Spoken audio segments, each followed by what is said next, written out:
How yous doing? Jumping right into Halo 3 because Halo 2 blue-balled me by ending. I can't wait to see what Master Chief does on the spaceship and oh, he's plummeting towards Earth. Damn it! Master Chief is dead but pulls the old resurrection trick. As I try to get to safety, Master Chief gets visions of Cortana, whom is still missing. Halo is still a first-person shooter, but now I get the assault rifle back and still have dual wielding. It's the best of both worlds. The Prophet Truth is attempting to get to the Ark in order to activate all of the rings. Of course, this is apparently bad, so I drive and kill Covenant scum as per usual and stop an anti-aircraft machine in order to stop Truth. Sadly, I am unsuccessful, and now the Flood is on Earth. Because why not? I find Cortana, or at least a message she left, and 343 is back. Cortana says that High Charity, the Prophet's holy city, is coming to Earth with the Flood. Yeah, you're a little late on that, Cortana! Apparently there's a way to stop the Flood without firing the Halo rings. I decided to risk Earth being destroyed by trusting that Cortana has a solution. I get a cartographer of the Ark and learn that the Prophet Truth is already at the activation point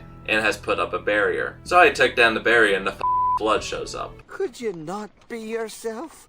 For 5 minutes! Truth is attempting to use Johnson to activate the Ark, but thankfully Key shows up to say she is killed in action. Truth activates the Ark, and the Flood helps me turn off the Ark. Huh, maybe you guys aren't so bad. I deactivate the rings and Truth was silenced for good, but the Flood turns on me. Jagoffs. I escape that wave of Flood and Cortana leads me to a replacement for the ring I destroyed. So I decided the best thing to do is to light it and destroy the Flood. I do need to get Cortana back to activate it because she still has the index from the first game. I get to the activation point but 343 becomes evil because I attempted to activate Halo before it's completely built. I kill 343 but sadly he killed Johnson. I activate the Halo in an attempt to escape but it doesn't look like Master Chief made it. And that's the end of the game. This is a touching ending for Halo.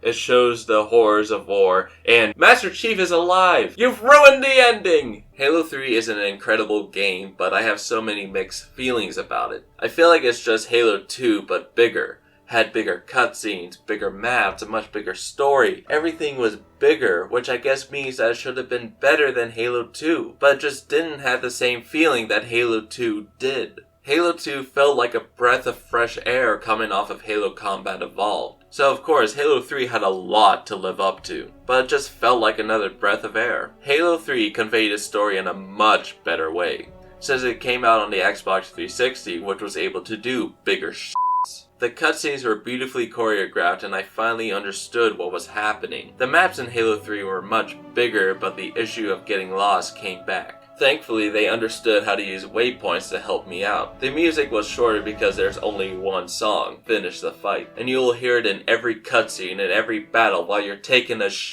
and it's the best song I've ever heard in my life. The gameplay is still spot on and nothing changed. One thing that did change is that the game is a lot shorter. Not like in Halo 2 where it had more missions but felt shorter. Halo 3 actually had less missions than Halo 2, and it was still able to tell a better story. Halo 3 is an incredible game, and I loved it the whole time I was playing it. I still think Halo 2 was better only because Halo 2 had a shock value of feeling like a better game because it was a sequel to a bad game. While Halo 3 was a sequel to a good game, so it just didn't have the same shock value. But now that Master Chief is resting, how are they gonna tell more stories?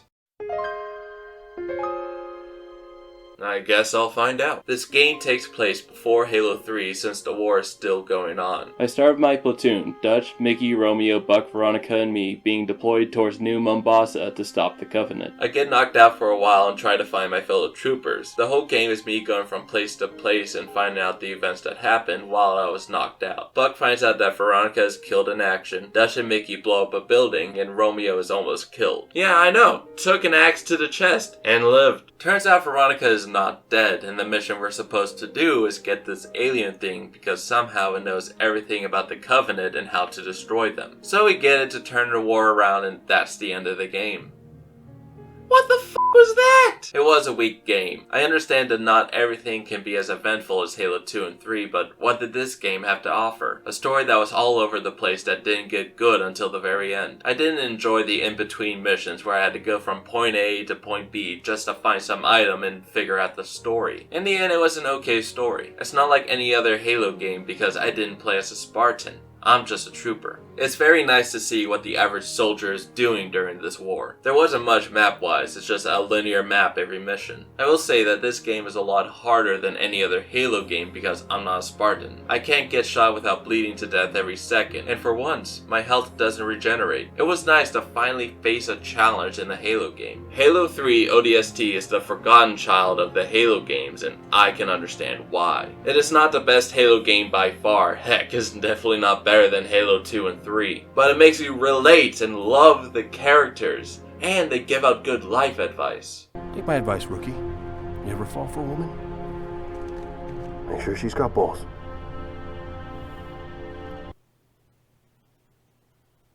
Hey, wait a minute!